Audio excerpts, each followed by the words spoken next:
every afternoon.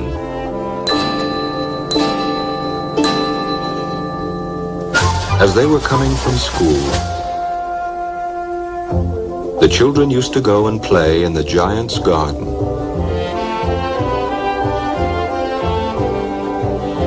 It was a large, lovely garden with soft green grass. Here and there over the grass stood beautiful flowers like stars. "How happy we are here," they cried to each other. One day, the giant came back. When he arrived, he saw the children playing in the garden. "What are you doing here?" he cried in a very gruff voice, and the children ran away.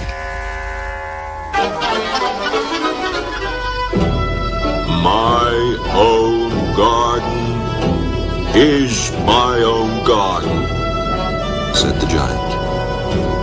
"Anyone can understand that, and I will allow nobody to play in it but myself."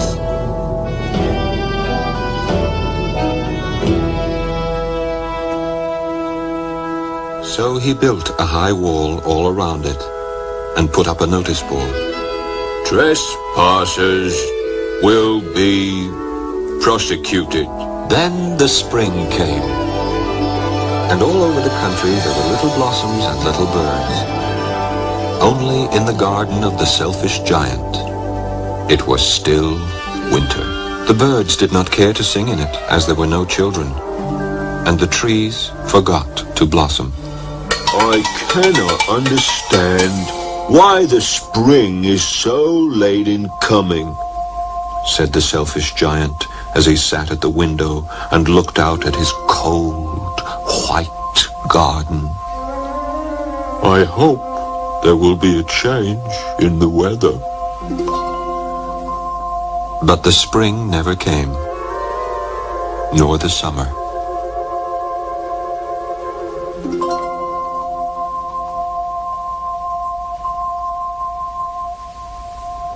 One morning, the giant was lying awake in bed when he heard some lovely music. And he jumped out of bed and looked out. What did he see? He saw a most wonderful sight. Through a little hole in the wall, the children had crept in, and they were sitting in the branches of the trees. In every tree that he could see, there was a little child. And the trees were so glad to have the children back again that they had covered themselves with blossoms and were waving their arms gently above the children's heads. The birds were flying about and twittering with delight, and the flowers were looking up through the green grass and laughing. It was a lovely scene, only in one corner it was still winter. It was the farthest corner of the garden, and in it was standing a little boy. He was so small that he could not reach up to the branches of the tree, and he was wandering all around it, crying bitterly.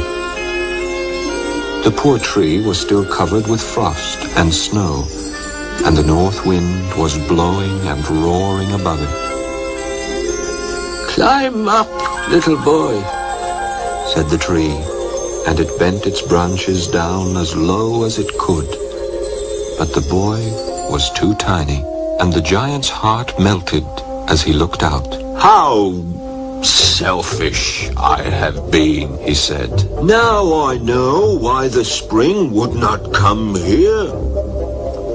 I will put that poor little boy on the top of the tree, and then I will knock down the wall, and my garden shall be the children's playground forever and ever." He was really very sorry for what he had done. But when the children saw him, they were so frightened that they all ran away.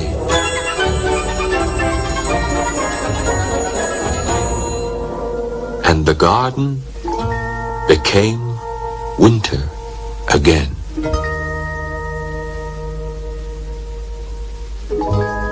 Only the little boy did not run, for his eyes were so full of tears that he did not see the giant coming. And the giant stole up behind him and took him gently in his hand and put him up into the tree. And the tree broke at once into blossom, and the birds came and sang on it.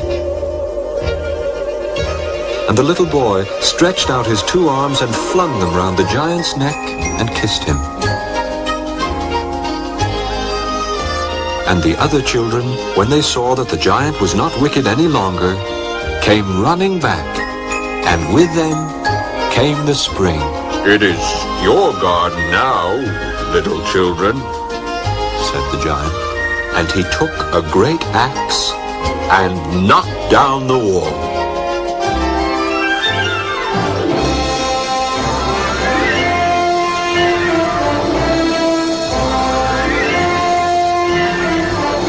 All day long they played, and in the evening they came to the giant to bid him goodbye. "But where is your little companion?"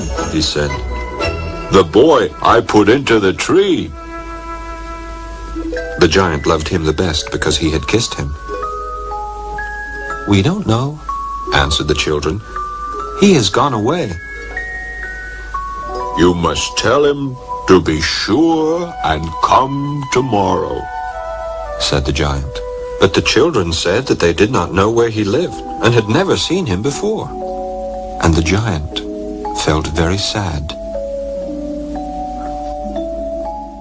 Years went over, and the giant grew very old and feeble. He could not play about anymore, so he sat in a huge armchair and watched the children at their games and admired his garden. "I have many beautiful flowers," he said. "but the children are the most beautiful flowers of all." One winter morning, he looked out of his window as he was dressing. He did not hate the winter now, for he knew that it was merely the spring asleep, and that the flowers were resting. Suddenly, he rubbed his eyes in wonder and looked and looked. It certainly was a marvelous sight. In the farthest corner of the garden was a tree quite covered with lovely white blossoms. Its branches were golden, and silver fruit hung down from them, and underneath it stood the little boy he had loved. Downstairs ran the giant in great joy, and out into the garden. He hastened across the grass and came near to the child. And when he came quite close, his face grew red with anger, and he said, "Who hath dared to wound thee?" For on the palms of the child's hands were the prints of 2 nails, and the prints of 2 nails were on the little feet. "Who hath dared to wound thee?"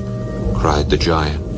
"Tell me that I may take my big sword and slay him."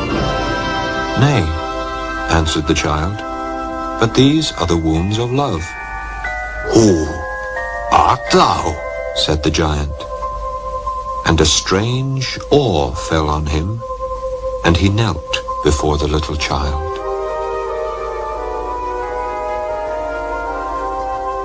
And the child smiled on the giant and said to him, "You let me play once in your garden.